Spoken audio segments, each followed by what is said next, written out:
The Beats Studio Buds have been getting a lot of positive attention from many, and many people even claim these actually as a great alternative to AirPods Pro, and these being Beats, well, I had to hear it for myself to believe it. And the truth is that after spending some time with these, I do not believe it at all. I'd like to share my thoughts with you all, and hopefully offer a different perspective on these. So yeah, let's go ahead and dive right in.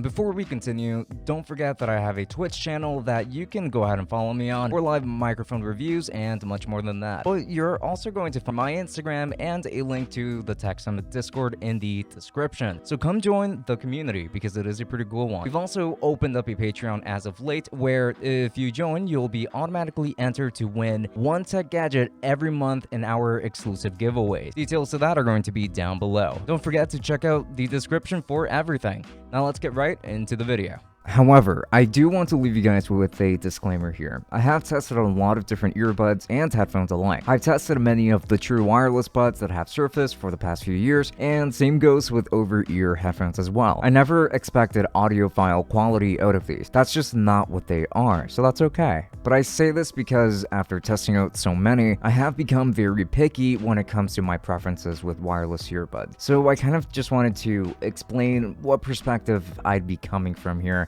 since that's how I will be approaching this review. And I don't plan on holding back any of my thoughts on these because you guys do deserve an honest review. At least one with my own honest thoughts on these and like just what I think. So let's go ahead and get into it. So let's begin with an unboxing. They come in this tiny black box, and inside you're going to find the buds in their charging case. You will also come across some different sizes for these ear tips, and you will also be finding the USB-C cable for charging. You will find instructions and even a Beat sticker. I actually like this unboxing quite a bit here. The exterior design is also quite nice here. Now the buds are made of this very hard plastic, and the shape is certainly different, but it works out for the better, I would say. I got these in white, and I do think that this is my favorite color for these, and while they are matte textured for the most part, the gesture control button is going to be glossy. The case itself does remind me a lot of the AirPods Pro case because of the strong magnets when opening and closing these, but they also get a great grip on the buds themselves when placed inside, and I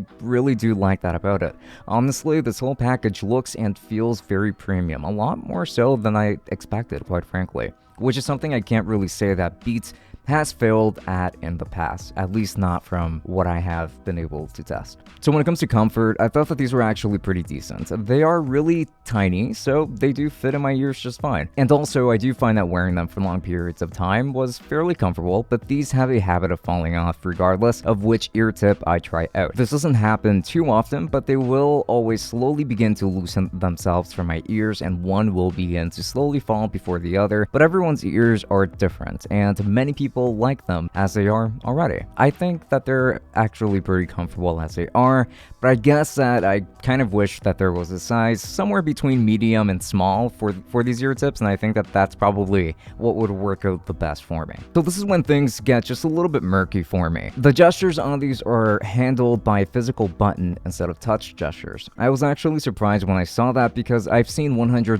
earbuds and cheaper that still have touch gestures, but I will give them this. These use soft buttons that only click around the very top of the bud. So it's not so much uncomfortable to use these gestures from pressing them deeper into my ears because that's not really the case here, but it's just easier to get off balance because you're pressing the corner, like the top corner of these buds inwards, and I'm not exactly a fan of that because it does make it so that they kind of end up popping off. That happens a little bit more slowly though, but it does prolong that. So really, touch gestures should have been included here. But with that said, you can play and pause, answer and hang up calls, skip tracks, and the like. You can also customize each ear to either trigger Siri or play with the noise levels, or I should say like switching between ambient noise and that kind of thing, which I think is pretty cool. Also, you can make all of these adjustments within the Bluetooth settings within iOS, which I can very much appreciate since you don't really need a companion app for these if you're going to be using these with iOS. But if you're on Android, you are going to be needing a companion app, though I think that that's alright.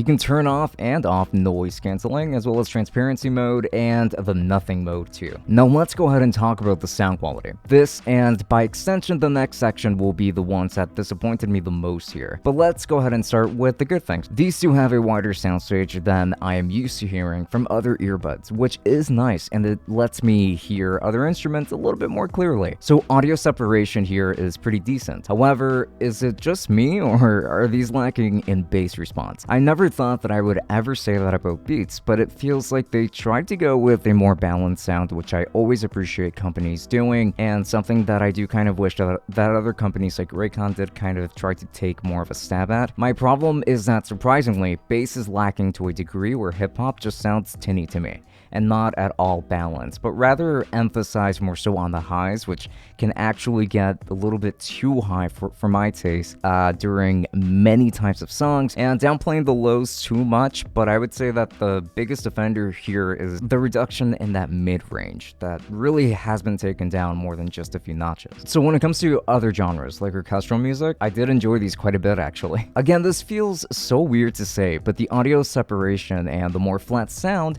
helped quite a bit there, actually. But I will be honest, a lot of genres sound a little bit too thin, such as jazz, hip-hop, pop, metal, rock, and so much more. Talk about a weird way of tuning these earbuds. I don't enjoy these for the vast majority of genres, which is a big shame because I did really want to like these, considering everything that I have heard up until this point. Speaking of which, when it comes to ANC, I think that these do a pretty good job at blocking out sound, and it is a subtle effect since you probably won't really get cabin pressure from using it. In fact, I never did at all. It's comfortable, but here's going to be the issue.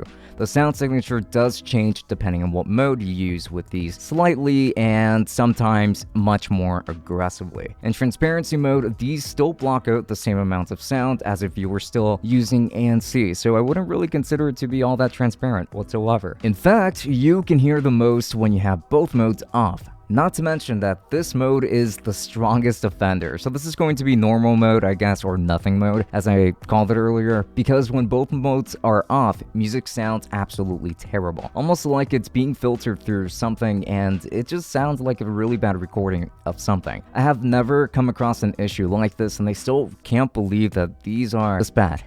I even thought maybe I'm just using the wrong app. Maybe it'll just magically get better with Apple Music. The ecosystem, right? That's gotta be it. No.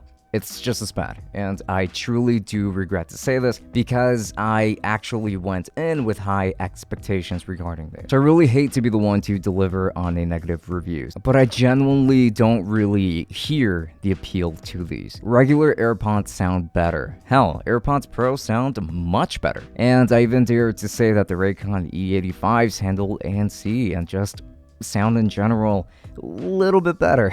And if you were wondering about the battery life, you do get 24 hours of total usage with ANC off and 15 hours with ANC on. You get 8 hours of listening with ANC off per charge and 5 hours with ANC on, which actually sounds really good, but when you realize that ANC does the heavy lifting for these to sound decent, it means that you are going to want to keep ANC on at all times, so do expect the lowest battery rating. So in conclusion, I cannot recommend these. I tested these on iPhone to keep to the ecosystem, right, and deliver on the most complete review that I possibly could, and I did do some testings on Android too, since I do have a Pixel 4. These are a waste of $150, and it's such a big shame because everything else about them is quite nice. So no, don't buy these because there are much better options in the market for less. Like, look at the Samsung Galaxy Buds Plus or the Pixel Buds, for instance. Hell, even just regular AirPods. But these are going to be a no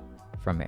Thanks a lot for watching. I do very much appreciate that, and if you did like this review, then do make sure to leave us a like and do subscribe as well. Leave a comment on your thoughts of this review. Like, have you tested these, and do you feel any differently than I do? I would love to hear your thoughts in case of anything, of course. And I also really wanted to give a very special thanks to all of my patrons, particularly the tier 3s, which are going to be Saad, Albazel, Omar, and Joe Moss. Thank you so much for all of your support, because it really does go a very long way. And now, as for the rest of the patrons, coming coming right up. And this is super important. I would just like to give a very special thanks to all of our patrons, which are going to be listed right here on the screen. Again, a massive thanks to you all for supporting us to help us create the kind of content that we bring to you on a day-to-day basis. And thank you so much for supporting the Tech Summit podcast as well. And just remember that if you would like to be a part of this community too, and then do make sure to check out the links to our Patreon, where you don't only get bonus episodes of our podcast, but you also get automatically entered into one of our monthly giveaways of a tech product that we have reviewed that is of at least